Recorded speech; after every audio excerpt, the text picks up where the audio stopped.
Normally, people would attack near a fortified base or near a harbor, and you would land away on an unfortified beach and mass yourself there, and then go attack coastal fortifications or try and storm a harbor and take a harbor so that you could bring in men and supplies. We studied amphibious training and doctrine, and we decided that we wanted to be able to land more directly onto the beaches to avoid enemy interference. And starting with Gallipoli in World War I, they saw that you could land on unimproved beaches, and they had very primitive landing craft. But the biggest change in World War II, the size of the armies had grown so large that there were no areas that were undefended.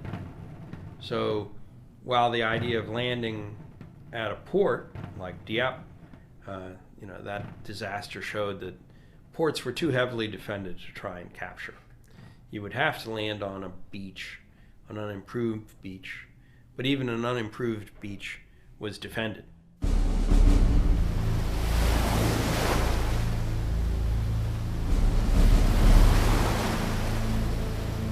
Andrew Higgins was a civilian entrepreneur who designed a boat in 1926 that would be able to work on the Louisiana Blackwater.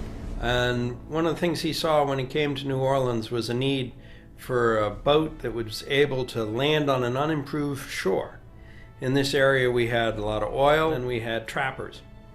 And they were often working in the coastal waters and bayous of Louisiana, and they needed to be able to land on an unimproved area, an unimproved beach, and unload supplies or load supplies and then pull off again.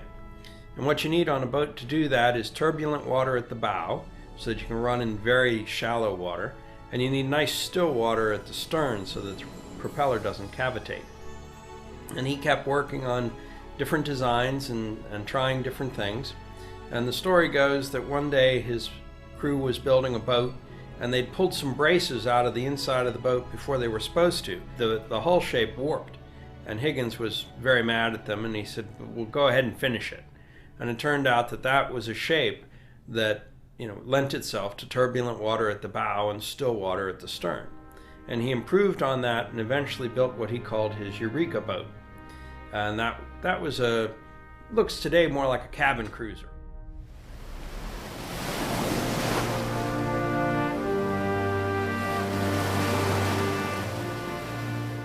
Most of the most successful businessmen in the 1940s promoted themselves. If you sat quietly in your factory and waited for business to come to you, you didn't have any business and you went bankrupt. Higgins had great confidence in his product, and he went to great lengths to ensure that everyone knew he had that great product so that he could sell that product and advance it. And so he had this boat, and when he heard that the Navy was working on plans for landing craft, before this, Marines were still going ashore in longboats, and that just wasn't going to work. Everybody knew that was a bad idea, and so there were trials to come up with a new design. Higgins went with his boat, and the Navy thought, "Oh, what do you know about boats?" He created a competition between the Navy's idea of what a tank landing craft should be and his idea. And his idea was, in his judgment, much superior. So he recommended to the Navy Bureau of Ships that they have a competitive test just south of Norfolk, and it was a rough day. I was in a boat alongside the two that were tested, watching. They got the boats and they came out of Norfolk Harbor. It was a rough day, real rough, and turned south. And when they turned south, they got in the seaway. And the Navy boat almost upset. The crew hanging onto the boat, our outer skin of the boat. Higgins turned, went in, landed, retracted, landed again 3 times, no problems. They changed the contract for 1,200 boats and gave it to Higgins, then and there. Captain Victor Krulak, U.S. Marine Corps. As many industries did, they did start out small, and as they got contracts, they grew and grew and grew. So the first boat he came up with was classified as the Landing Craft Personnel Large, which didn't have a ramp on it. The LCPL has several bulkheads across the vessel so that the troops aren't all sitting in the troop compartment at the beginning. So either you jump off towards the stern, or you have to get up and move forward across, the engine was right in the center of the boat. And unfortunately, the men had to clamber out over the sides, which made them vulnerable to enemy fire. So they decided to modify it by incorporating a ramp so that the men could literally advance directly out of the boat. There are various stories of how the ramp came about. One of them indicates there was a Marine who was in China and saw a Japanese landing craft with a bow ramp and sent pictures of it back to Washington, and this eventually filtered back to Higgins.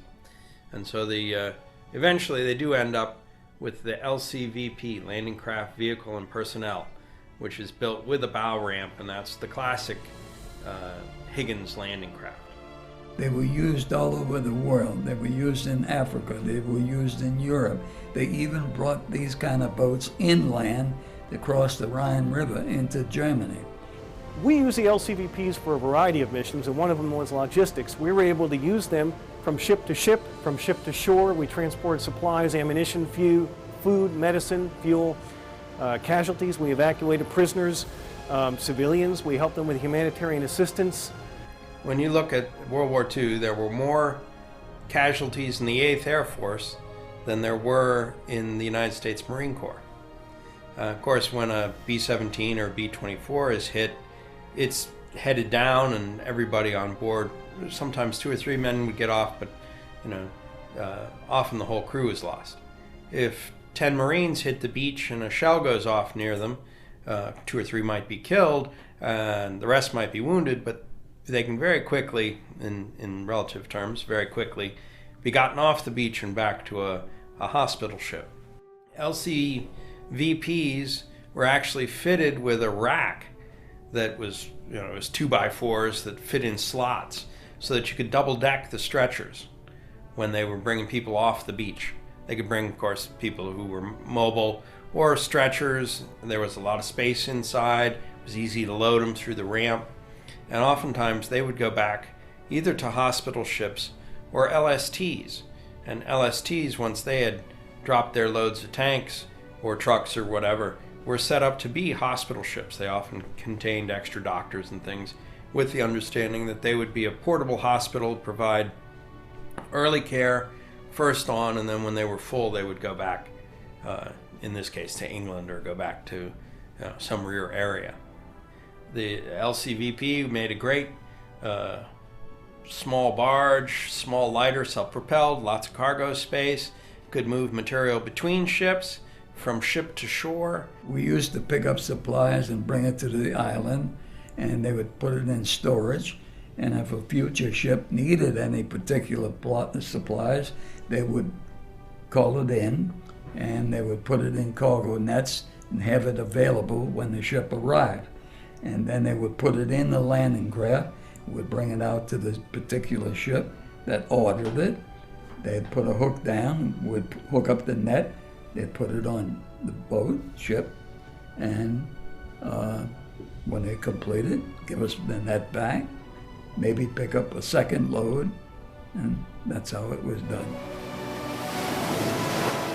Over 20,000 LCVPs were produced, and I believe the figure is that over 98% of the craft in the Navy were Higgins design. Many of which were built by Higgins, but Higgins did have other plants that were using his designs. So, the vast majority of vessels in the Navy were Higgins. And thus they had the development of the Landing Craft Vehicle and Personnel, LCVP, which General Eisenhower pointed out was one of the most important Allied inventions of the war.